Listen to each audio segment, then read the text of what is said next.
हरि ओम।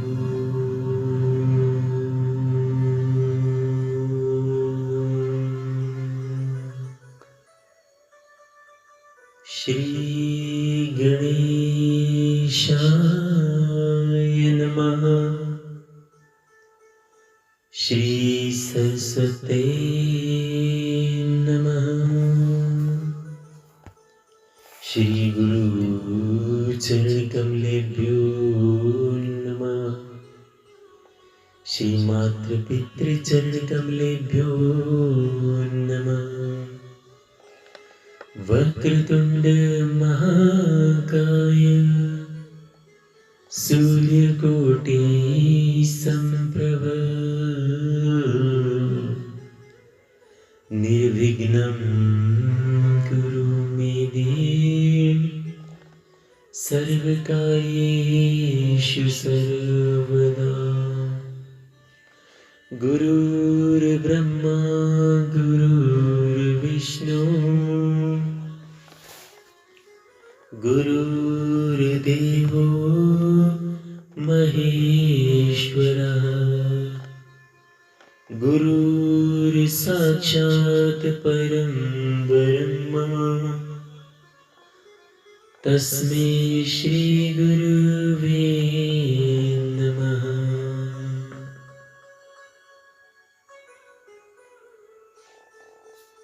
सभी भक्तजनों को जय श्री राधे कृष्ण। प्रिय भक्तजनों, आज एकादशी व्रत कथा।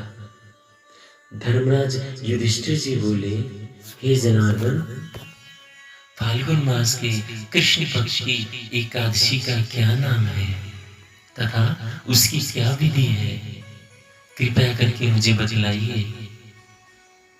श्री भगवान बोले, हे राजन, फाल्गुन मास के कृष्ण पक्ष की एकादशी का नाम विजया एकादशी है। इस व्रत के प्रभाव से मनुष्य को विजय प्राप्त होती है। यह व्रत सब व्रतों में उत्तम है। इस विजया एकादशी के महात्म्य के श्रवण व पठन से समस्त पापों का नाश हो जाता है। एक समय देवर्षि नारद जी ने चंद्र पिता ब्रह्मा जी से कहा, आप मुझे फाल्गुन मास के कृष्ण पक्ष की एकादशी का विधान करिए। ब्रह्मा जी कहने लगे, हे नारद, विजया एकादशी के व्रत पुराने तथा नए पापों का नाश करने वाला है। इस विजया एकादशी की विधि मैंने आज दिन तक किसी से नहीं कही। ये समस्त मनुष्यों को विजय प्रदान करने वाला है। त्रेता युग में मर्यादा पुरुषोत्तम श्री रामचंद्र जी को जब 14 वर्ष का वनवास हो गया, तब वे श्री लक्ष्मण जी तथा सीता सहित पंचवटी में निवास करने लगे।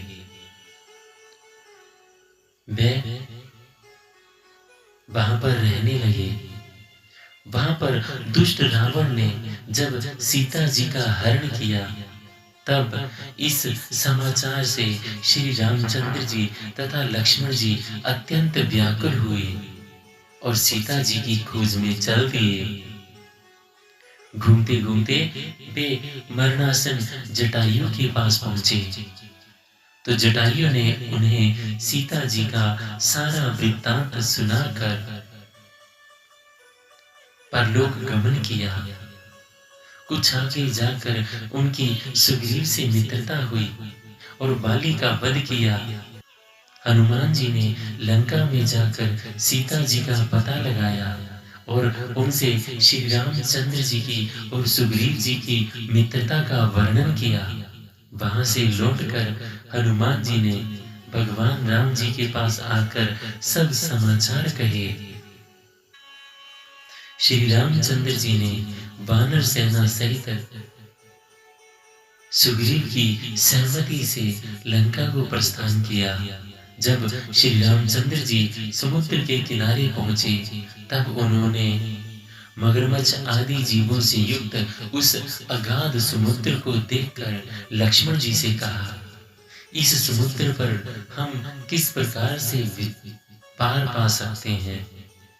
श्री लक्ष्मण जी ने कहा, हे पुराण पुरुषोत्तम, आप आदि पुरुष हैं, सब कुछ जानते हैं।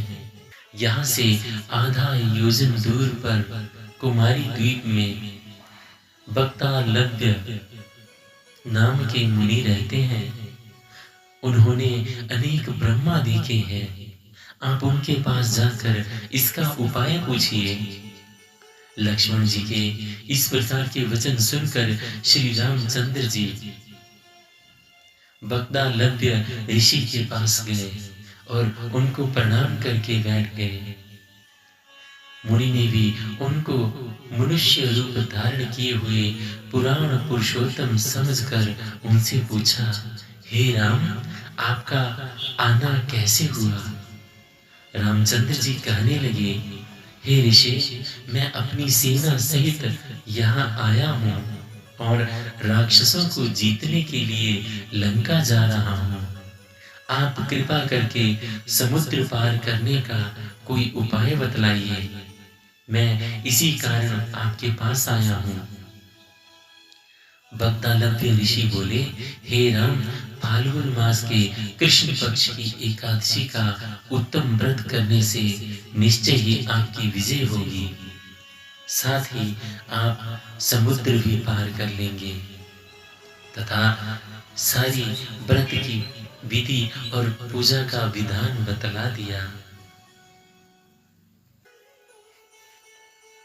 और कहा, हे राम, यदि तुम भी इस व्रत को सेनापतियों सहित करोगे तो तुम्हारी विजय अवश्य होगी। श्री रामचंद्र जी ने ऋषि के कथनानुसार इस व्रत को किया और इसके प्रभाव से दैत्यों पर विजय प्राप्त की। अतः हे राजन, जो कोई भी मनुष्य विधि पूर्वक इस व्रत को करेगा, दोनों लोकों में उसकी विजय अवश्य होगी।